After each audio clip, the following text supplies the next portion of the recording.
성도들은 하나님께서 주시는 풍성한 은혜를 기대하며 살아가야 됩니다. 내가 가진 은혜가 풍성해야 그 누군가에게 은혜를 베풀고 나눠주며 살 수 있습니다. 그래서 은혜를 많이 받아야 됩니다. 믿음도 풍성해져야 됩니다.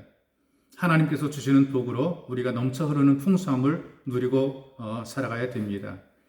일상생활도 보게 되면 풍성한 집은 삶이 다른 것을 보게 되어 모든 게 넘쳐 흐릅니다. 그릇이 차고 넘치고 창고와 다락이 차고 넘치지요. 김치독에는 김치가 차고 넘칩니다. 김치 종류도 여러 가지인 것을 보게 돼요. 배추김치, 열무김치, 갓김치, 겉절이, 물김치, 김치를 그 종류로 담아서 그냥 창고에다가 항아리에다 넘치게 넣고 살아가는데 그런 집들은 다 부잣집입니다. 된장국장, 간장통이 가득가득 차서 온 식구 먹고 연말이 되어서 남아서 묵은 국수들로 묵은 간장, 묵은 된장, 묵은 고창들이 항아리마다 가득하죠. 이런 집이 바로 부잣집이고 풍성한 집입니다. 근데 없는 집을 보게 되면 언제나 바닥입니다. 늘 없습니다. 바닥 긁는 소리를 들으며 살아갈 수밖에 없습니다. 없는 집은요, 묵은 곳도 없어요. 시골에서 감자를 캘 때 여유 있는 집, 풍성한 집들을 보게 되면 적절할 때 감자를 캐냅니다. 그래서 찌게 되면 감자가 솜같이 하얗게 포실포실 일어나서 얼마나 먹음직스러운지 모릅니다.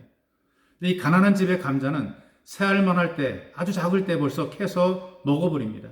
먹을 게 부족하니까 아직 익지도 않은, 아직 다 자라지도 않은 그런 작은 것을 키워서 다 먹어버리는 것이죠. 그러니 감자를 캘 때가 되면 이 풍성한 감자를 캘 감자가 없는 것입니다. 이 벼농사도 마찬가지예요. 파르스름 하게 되면 벌써 베어다가 손으로 훑어 먹어버리게 되니까 언제나 궁핍합니다. 익은 것을 제대로 먹지 못하게 되는 것이죠. 여러분, 이런 삶 속에 영적으로, 육적으로 부족할 때 하나님께서 주시는 풍성한 은혜가 필요합니다. 정말 우리에게 베풀어 주시는 주님의 은혜가 필요합니다. 이 은혜를 받기 위해서 함께 나눌 하나님 말씀, 요한복음 5장 2절에서 5절까지 말씀입니다. 읽어드리겠습니다. 예루살렘에 있는 양문 곁에 히브리 말로 베데스다라는 못이 있는데 거기 행각 5이 있고 그 안에 많은 경자, 맹인, 다리 저는 사람, 혈기 많은 사람들이 누워 물의 움직임을 기다리니 이는 천사가 가끔 못에 내려와 물을 움직이게 하는데 움직인 후에 먼저 들어가는 자는 어떤 병에 걸렸든지 낫게 되밀어라. 거기 38해 된 병자가 있더라. 이 본문은 다른 것이 아니라 바로 우리들에게 은혜를 향한 소망을 품게 만들어 주십니다. 풍성한 은혜를 받고 살아가야 되겠다라는 소망을 마음속에 품도록 가르쳐주는 말씀이 되는 것이죠. 여기 예수님께서 찾아가신 이 베데스다라는 곳은 자비의 집이라고 하는 명칭입니다. 사람들이 여기에서 베풀어지는 은혜를 기대하고 기다리는 것입니다. 언제 물이 끓어오를지 모르는데 그러나 그 물이 끓어오르기를 기대하고 기다리는 것이죠. 이번에 실패하게 되면 다음번에는 내가 제일 먼저 들어가야 되겠다. 그래서 내가 나아야 되겠다. 내가 회복이 되어야 되겠다. 그런 소망을 포기하지 않은 사람들이 바로 거기에 모여있는 것입니다. 지금 거기 모여있는 사람들을 보게 되면 세상에서는 더 이상 이 사람들에게 소망을 두지 않았어요. 그러나 스스로는 절대로 소망을 포기하지 않고 아직도 기회를 기다리는 사람들이 바로 이 베데스다 목가에 모여있는 사람들입니다. 바로 주님께서 거기를 찾아가신 것이죠. 무엇보다 38년 된 병자는 갈 곳을 다 보고 할 수 있는 것은 다 해보고 마지막에 여기까지 왔는데 여기서도 실패를 지금 거듭하고 있습니다.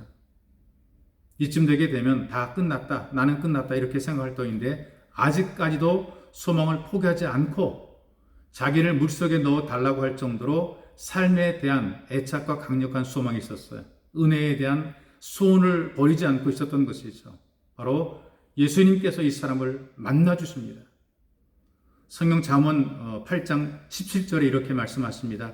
나를 사랑하는 자들이 나의 사랑을 입으며 나를 간절히 찾는 자가 나를 만날 것이니라. 이런 말씀을 들으면서 또 기도하면서 주님을 향한 여러분들의 소원이 강력해지시기를 바랍니다. 하나님의 손길을 체험하고 기도함으로 응답을 체험하고 하나님의 돌보심을 체험하고 식어진 믿음이 회복이 되는 이런 기회가 되기를 간절히 소망합니다. 사람들이 끝났다고 말해도 한물 간 것이 아니냐고 해도 여러분 절대로 포기하지 마시기를 바랍니다.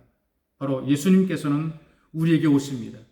소망을 포기하지 않고 기다리는 우리에게 오십니다. 우리 아버지는, 우리 하나님께서는 반드시 우리를 도우십니다.